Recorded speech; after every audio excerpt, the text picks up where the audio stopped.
मर्द तो मर्द, हमारी माएँ कैसी थी। हज़रत उम्मे सलमा हबशा की तरफ हिजरत करके गई, वहां से वापस लौटी। सबसे पहले उनके शौहर अबू सलमा ने मदीना की तरफ हिजरत की, बाद में फिर इन्होंने 1 साल के बाद अकेले मक्का से निकली मदीना के लिए। ये हमारी माँ थी।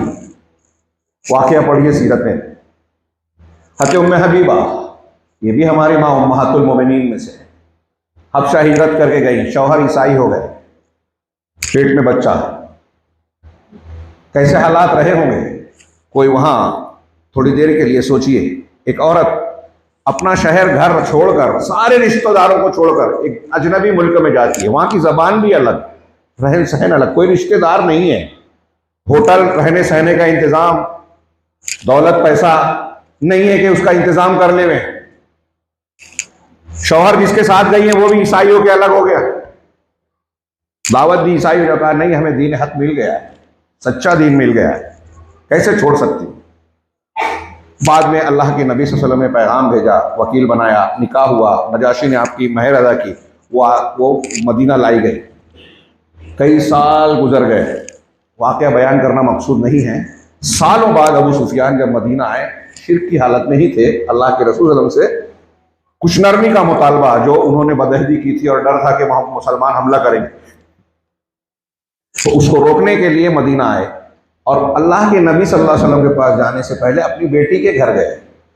मेरी माएँ बहनें गौर करें, सोचें कि अगर आपके वालिद साहब चंद सालों तक आपसे दूर रहें, आप उनसे दूर रहें, कोई ख़तो किताबत नहीं, कोई बातचीत नहीं, मोबाइल वोबाइल का तो ज़माना ही नहीं था, ख़तो किताबत की भी वो सुविधा और सहूलत नहीं थी, लंबा अरसा गुजर गया, उसके बावजूद कोई राब्ता नहीं।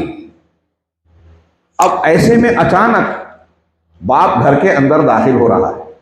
एक बेटी का रद्द अमल क्या होगा, कितनी खुशी होगी, कैसे जज्बात होंगे, अंदाजा लगा सकते हैं हमारा। लेकिन उन्होंने गौर से देखा, अबू सुफियान बाप हैं सगे, अल्लाह के नबी सल्लल्लाहु अलैहि वसल्लम की बिस्तर की तरफ लपके कि हम उस पर बैठ जाएं, लपक कर हज़रत उम्मे हबीबा रज़ियल्लाहु ताला अन्हा ने बिस्तर को लपेट दिया, कर रुको अभी मत बैठो, और बिस्तर हटा दिया। बाप ने पूछा कि इस बिस्तर को मेरे लायक नहीं समझा या मुझे बिस्तर के लायक? तो जो जवाब दिया उससे ये निकला कि आप बिस्तर के लायक नहीं हैं। क्या जवाब था? कि ये रसूलुल्लाह सल्लल्लाहु अलैहि वसल्लम का बिस्तर है और आप मुशरिक आदमी हैं, मैं इस पर आपको कैसे बैठने दे सकती हूँ। नाराज होकर बाप निकल गया। पूरा पसे मंजर सोचिए। और मैं माओ बहनों को ये वाकया याद दिला के बताना ये चाहता हूँ कि दीन की गैरत कैसी थी हमारी माओं में, औरतों में, मुसलमान खवातीन में।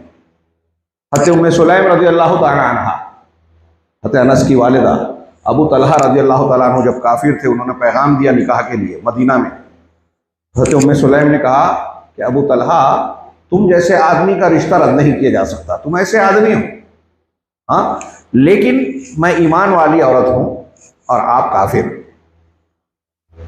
एक ईमान वाली औरत के लिए जायज नहीं है कि किसी काफिर आदमी से निकाह करे, मैं नहीं कर सकती। और अबू तलहा, जरा सोचो, माएँ बहनें गौर करें कि हमारी एक माँ है उम्मे सुलैम, वो एक काफिर रिश्ता देने वाले से, पैगाम देने वाले से ही जवाब दे रही हैं। जवाब देने के बाद, इनकार करने के बाद कह रही कि मैं ईमान तुम्हारे साथ शादी कर सकती हूँ बशर्ते कि तुम मुसलमान हो जाओ। और सोचो अबू तलहा, ये बुत जिसकी तुम पूजा करते हो क्या है? एक बढ़ई को तुम खुद कहते हो, वो लकड़ी को तराशता है, खराशता है, मूर्ति बनाता है, वो मूर्ति बन जाती है और तुम उसकी पूजा कर, तुमने खुद बनाया, पूजा कर रहे हो।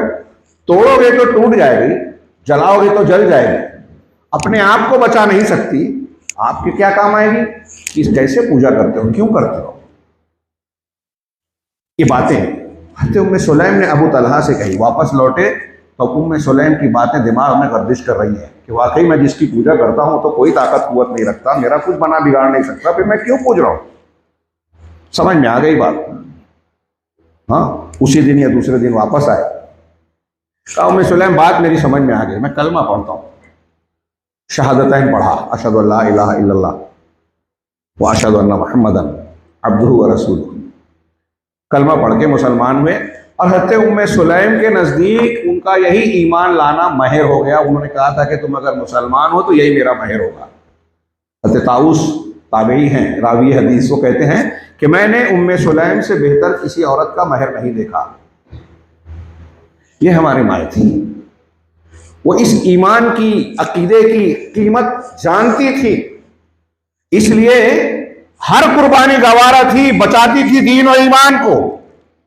और आज एक हम ऐसे दौर में सांस ले रहे हैं, हाँ, जहां इस सबसे कीमती सरमाए को हमने आपने सबसे ज्यादा हकीर और कमतर नेमत समझ लिया है, इसकी कद्र और कीमत नहीं समझते। और नतीजा क्या है?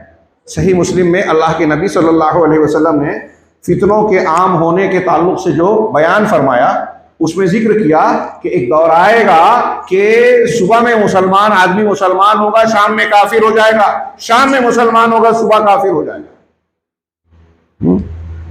यबी रजुल दीनहु बिअरद मिनद दुनिया, आदमी अपने दीन को दुनिया के मामूली सामान के बदले में बेचेगा।